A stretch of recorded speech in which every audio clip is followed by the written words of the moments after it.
different types of linear programming problems. Under the title different types of linear programming problems, there are three categories, namely manufacturing problem, diet problem and transportation problem. What are manufacturing problems? Manufacturing problems are where we have to determine the number of units of different products that are to be produced by the firm, where each product has fixed manpower, labor hour per unit of product and machine hours.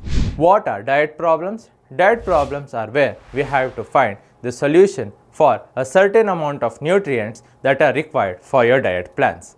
For example, percentage of carbs or simple sugar or protein etc. in your diet plan. So, what a transportation problem? Transportation problem is where you have to determine the transportation schedule to transport the product in the cheapest manner from one location to another, that is from your firm to the market.